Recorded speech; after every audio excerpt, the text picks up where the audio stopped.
Zel Boy Army, welcome to another video. I'm excited to tell you we finally got back into the top 100.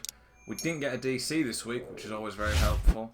And it's a bit frustrating actually that we get top 100 today, considering it's not team of the season anymore. We got 39, so we get 5 player picks. And one of my friends, ASFC Sam, if you remember him, he packed the 99 Lewandowski. He got top 52, so I'm going to have double top 100 rewards on the channel later this week, which is something to look forward to. But today's video is a spicy one. The best dynamic image I think I've seen in FIFA 20. Jovic pointing at the camera.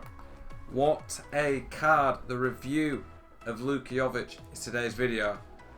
34 games, I mean, we only played 30. 4 of those games people just quit at 0-0. So you can take it as 30 games instead. And I noticed in the last few games I was checking his stats before each game to see how many goals he was on. In one game he scored twice and it didn't give him the goals. He's on his stats. So I don't know how many extra goals and assists that our players get that EA don't put on. Don't know if it's just a random bug. But he got more than 61 goals and assists. I don't know how much more, but he definitely did get more. And it was in 30 games because 4 of them people just quit at 0-0 straight away. And then a lot of those games were first half rage quits. So he was probably scoring at nearly 3 to 4 goals or assists a game, which is crazy. He wasn't even just playing up front on himself either. The first 15 games I played in the narrow diamond. I moved away from it because in the gameplay we get, the way the meta works in this game, it just doesn't work very well. But he played left striker in the narrow diamond with Mbappe at right striker and Ben Yedder at cam. And then in the last 15 he played cam in the 4-2-3-1. So from cam and not being the sole striker and a 2-striker one, I think that is an insane return. What I want to say about this card from the beginning is he is chunky, not clunky. I saw so many people saying he's a bad card. I think a lot of it was just saltiness because they didn't get Ryan Kent like they wanted. But I think this card is one of the best value SBCs we've had all year. He's easy to link into teams. I love the card art, not that that does anything in game. I don't think the work rates really matter that drastically. He got a nice skill move upgrade, so the 4-star skills is nice. He has that 5-star weak foot we love. And then if we look at his stats, well, we'll get to the trait first. Outside the foot shot, one of the best traits in the game to have. And by the way, we're going to talk about his stats now, and I'll talk about what I think of them. And I'm going to show some actual gameplay clips from my weekend league, some highlights from hitting top 100 with Jovic, and show some of the stuff he can actually do in game. The pace, I don't know why he has 90 pace on the card when it's 88, 89, but what I think about pace in this game generally is out wide pace matters a lot, but as long as you have 85 plus in the middle, especially because you can boost it with a chem style, it's not too big a deal. I need a haircut, boys. My hair's just frustrating me at the moment. He felt fairly quick. I noticed he wasn't like an Mbappe type pace, but he still felt pretty quick on the ball. His shooting, some of the animations he got, I don't know, he just felt clean. He barely missed a chance this week, and when you can see he scored 38, I can only remember a couple of chances I thought maybe he should have scored it. He was so clinical, hit it really hard. With the chem style, his passing felt very good as I see generally. But this is the big one. One of the things that people said on Twitter that I saw that they didn't want to do him was because they said he was clunky because he was 6 foot and had the stocky body type. Well, Mid R9 has the 6 foot body type, 6 foot and like a stocky type build, and he ain't that clunky. I'm telling you, Luka isn't either. I'm not saying he dribbles like Messi, but he's honestly very, very good on the ball. And with the physical stats that he has, you notice it. His drag backs, his fake shots are really good because he can turn quite quick. Not insane, but pretty quick. And with those physicals, he wins a lot of stupid stuff that most players wouldn't get. I honestly, initial thoughts from using him from one weekend league would genuinely compare him to Mid R9. I'm not saying he's definitely as good as him. It's one weekend. And he does not have the skills, which is a letdown, as in the running scoop turn, but it is a pretty comparable card. Bit slower, but as clinical, better physicals, and better on the ball. Like this Jovic, for 250k before any fodder that you've got to put in it, and the links to all the Real Madrid players, like we've got the Real Madrid back four is insane. You've got Kroos and Modric who are good. Benzema's a pretty good card. Foot Birthday Bale, the two Hazard cards. He's an easy card to fit into a team with so many strong links to him. And I think rightfully so, he probably does live up to the name, the Serbian R9. I love playing with him this weekend. I'm going to show you some highlights from some of the best things he did. Perisic, he is a player I'm going to be reviewing tomorrow. I absolutely love that card, but we'll save more of that for tomorrow. But yeah, I really enjoyed using this team this weekend, and you'll see some of that in the gameplay clips we've got. But Luka Jovic, what a player. Let's get into some highlights from the weekend league. Okay, I'm going to show you some clips now of Jovic in the 4-1-2-1-2. When we get to the 4-2-3-1 and him playing cam, I'll let you know. But these clips for now are him playing the left striker in the narrow. I'm going to show you some of his finishes, his play, how he turns. And at the end of the clips, we'll give you an overview of how good I think he is and where he ranks compared to some of the very best strikers in the game. So yeah, Jovic, good passing. His hold-up play and movement was something that really struck me. Like, he was making constantly good runs that I really liked. You can see here, when he gets there, people don't know if he's going to go that way to shoot on the near post on his left foot, if he's going to turn there and shoot on his right. His unpredictability was one of the best things about him. And I think because people think he's not very good on the ball, even though his dribbling stats are very good, people underestimate him and allow me to do turns that are a bit better. Look there, he just turns very sharp and a very good finesse into the corner. Most strikers aren't capable of turning and finessing it that quick like that, but this Jovic was really good at turning because of the weak foot and made him unpredictable. One of the things that perhaps lets him down at times is that he doesn't have the 5-star weak foot that some of the very best strikers do.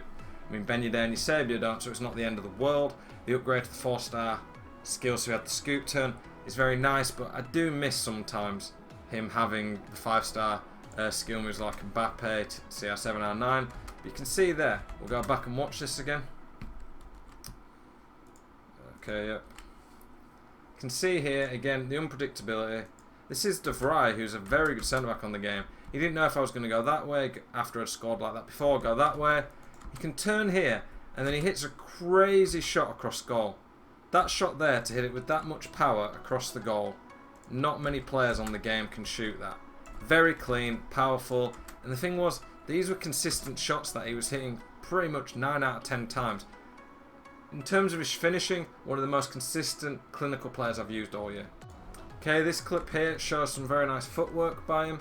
Again, this is tops Van Dijk. Step overs very clean, he can turn quick, accelerate away, then a great dead stop fake. But here, I want you to watch this shot. I don't finesse it, and it near post. And of course the near post is the best option, but look how in the corner the shot is and how powerful it is. When he's not really at the best position, he just gets great shot animations, this Jovic. Look at that, absolutely brilliant. Power, the keeper didn't stand a chance. Okay, this one here shows some of the hold-up play from Jovic. He holds the ball up there, peels off his man, but then his movement here. This is a run I've not really seen on the game. I normally would not look for this, but he made a great overlapping run there in front of the defender that I could just play it to him and just let him slot it into the corner. Not many players are capable of that on this game, and that there made a huge difference and got me a nice goal that most players won't even be able to look for because players don't tend to make those runs. Okay, here, this is just a very quick one, the reactions, but look, Jovic gets it in this position, and a lot of people would think he won't be able to turn here, but a very quick drag back, and then a nice finish. He hits it quite low, which normally doesn't work very well in the game, but even when he hits it low, he hits it with so much power that the keeper again doesn't stand a chance. Hope you're starting to see a consistent thing with his finishing. When he shoots, the keepers don't really stand much of a chance, and that is exactly what you want. Very quick drag back out of nowhere, beats the defenders and puts it right in the corner. Okay, so in the second half of my games, Jovic went to cam, so I've tested him at striker and cam. In the cam role, one of the things I found was, he found these little pockets of space really well. Look at that space he's found. He's got away from the defender, his first touch was great, his hold-up's great, his shielding was quite nice at times. And he just finds a nice pass, plays it to Mbappe, and gets me a nice easy goal. But a lot of that came from Jovic's movement. His movement in particular really stood out, and his hold-up play, the ability to be able to turn pretty quick and play nice passes, opened up a lot of opportunities for me. Okay, there's a pretty cool thing here. Look at this pass that Atal does here. Overhead kick in the air, great pass. But yeah, just Jovic here, very quick, gets space in the cam roll, heel to heel, burst past the defender, Tots Van Dijk, and he just put it right in that top corner. If we watch that again, just look how far in the corner this finish is. Look there where it goes. It goes right between the posts. His finishing is insane. For the last clip, I want to show you an example of him getting something crazy go his way. Like, look at this 50-50 he gets there. Just bounces through him, turns there. Like, this is probably my favourite clip of him. Finds the space from the corner. I mess up, but he still managed to bumble his way through because of his physicals. Turns there really sharp, and then puts it right in the corner. That is what Jovic is all about. Wins a lot of stupid stuff that most players can't because of physicals. He's quick, he can turn pretty well, finds space, and then puts it right in the top corner. What a player. Let's get to our roundup of him. Okay, here we are at the conclusion. Honestly, a card that got over 60 goal contributions in a team that had Mbappe and Ben Yedder in it is always going to be a player that I'm going to love. I think at times maybe I was looking at him a little bit more, but in general I had a lot of tight games, especially in the second half of Weekend League, and Jovic was coming up clutch.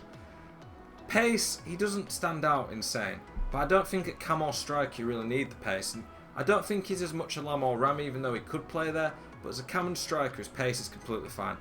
His shot is one of the best I've seen. Long shooting's a bit dead on the game, so you don't really need to go for it anyway. And with the outside the foot shot trait, the power and the clinicalness that this Jovic showed, he was insane. His passing was fantastic. I absolutely loved it. Very consistent passing, which I really enjoy. His dribbling though, this was one of the big sticking points a lot of people had. And honestly, if you're worried about doing him because of his dribbling, don't. He was a very good dribbler. Not one of the best I've ever used, but you're not going to get that from a 6-foot striker who's really clinical and got insane physicals. Probably the only striker over 6 foot that has got these type of physicals, if not better, and can dribble really well. CR7, and that's because of his body type. This Jovic can turn. He's a very good dribbler. You saw plenty of clips of him not looking clunky. He's not going to be the best dribbler in the world, but he's still very good at it. His physicals aren't insane, but he gets a lot of stuff go his way. But as an overall player, he's around the top 10 strikers in the game, I'd say. That's obviously if we include in like one version of Eusebio or one version of R9. But for me, with all the strikers I've used, and I've used a lot of the best ones, he is up there. He's probably the best value elite striker in the game right now. He's pretty similar to Richarlison's Tots. And Richarlison's Tots is 4 times the price of the SBC. Yes, it is an SBC that's untradeable afterwards. But it's June. He's got lots of great links to Madrid players. I don't think he's bad value at all. I think you need to be looking at a card like this. If you've already got Madrid players, I wouldn't hesitate. He's great value, especially if you have cards to go with him. For me, for value, he's a 9.5 out of 10. For ability, he's probably an 8 out of 10. A 10 out of 10 would probably like a Moments R9. He's one of my favourite players I've used this year, and I'm looking forward to using him more and seeing what he can do. Thank you for watching. Hope you enjoyed the video. Keep it spicy.